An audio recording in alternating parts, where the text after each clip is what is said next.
இயேசு உங்களை நேசிக்கிறார். இந்த நாள் வேதாகம தியானத்திற்கு உங்களை அன்புடன் அழைக்கிறேன். நான் பூமியின் கடையாந்திரங்களிலிருந்து உன்னை எடுத்து அதன் எல்லைகளிலிருந்து அழைத்து வந்து, நீ என் தாசன், நான் உன்னை தெரிந்து கொண்டேன், நான் உன்னை வெறுத்து விடவில்லை என்று சொன்னேன். ஏசாயா 41:9.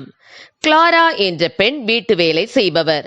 15 வருடங்களாக ஒரே எஜமானிடம் சான் பிரான்சிஸ்கோ பட்டணத்தில் வேலை செய்த இவர் ஒரு நாள் காணாமல் போய்விட்டார். எங்கே சென்றார் என்று எஜமானனுக்கு தெரியவில்லை.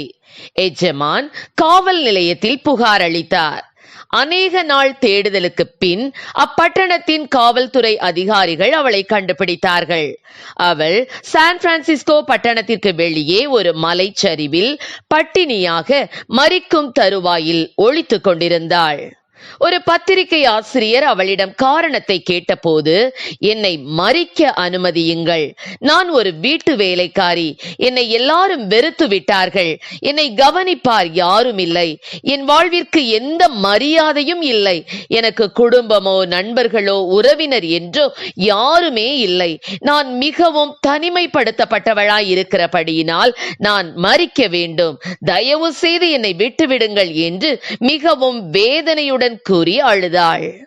ஆம், எனக்கு அருமையானவர்களே, தன்னை கவனிக்க யாரும் இல்லையே, விசாரிக்க யாரும் இல்லையே என்பதே இந்த பூமியில் வாழும் அநேக மனிதர்களின் அபய குரலாக இருக்கிறது.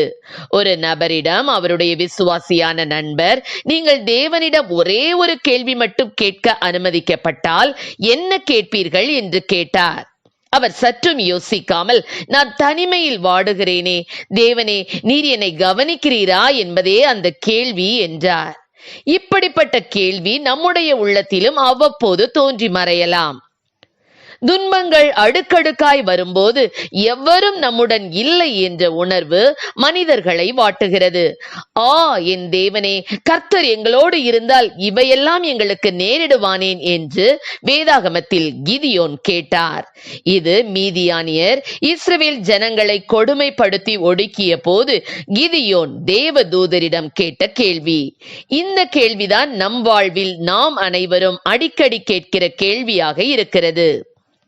நான் பூமியின் கடையாந்திரங்களிலிருந்து உன்னை எடுத்து அதன் எல்லைகளிலிருந்து அழைத்து வந்து, நீ என் தாசன், நான் உன்னை தெரிந்து கொண்டேன், நான் உன்னை வெறுத்து விடவில்லை என்று சொன்னேன் என்று நாம் வேதத்தில் வாசிக்கிறோம். ஆம், தேவன் இத்தனை கோடி கோடியான மக்கள் வாழும் இந்த உலகத்தில் தமக்கென்று நம்மை அவர் தெரிந்து கொண்டார். நான் உன்னை வெறுத்து விடவில்லை என்று அவர் நம்மை பார்த்து சொல்லுகிறார். உலகில் உள்ள எல்லா மனிதர்களிடமும் இந்த வார்த்தைகளை தேவன் சொல்லவில்லை, நம்மை பார்த்துதான் அவர் சொல்லுகிறார். அப்படி இருக்கும்போது பிரச்சனை வந்தவுடன் அவர் நம்மை விட்டு விடுவாரா என்ன? ஆம் பிரியமானவர்களே, நம்முடைய தேவையில் மனிதர்கள் நம்மை கைவிடுகிறவர்களாக இருக்கலாம்.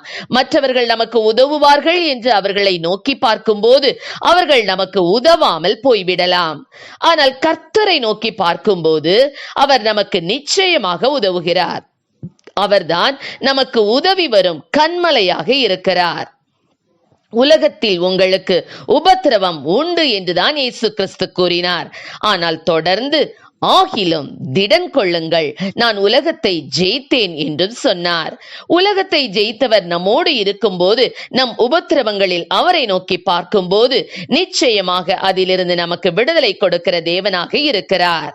நம்மை ஒருபோதும் கைவிடாத, நம்மை விட்டு விலகாத தேவன்தான் நம்மோடு இருக்கிறார். ஆகையால் நீர் எங்களோடு இருக்கும்போது ஏன் எனக்கு இந்த மாதிரி கெட்ட காரியங்கள் நடக்கிறது என்று கேள்வி கேட்காமல், என் உபத்திரவ நாட்களிலும் நீர் என்னோடு இருக்கிறீர் என்று விசுவாசத்தோடு, இந்த உபத்திரவத்தையும் உம்மோடு சேர்ந்து நான் மேற்கொள்ளுவேன் என்று விசுவாச அறிக்கையிட்டு அதிலிருந்து வெளிவரும் ஞானத்தை தேவன் தரும்படி கேட்டு பெற்றுக்கொள்ளுவோம்.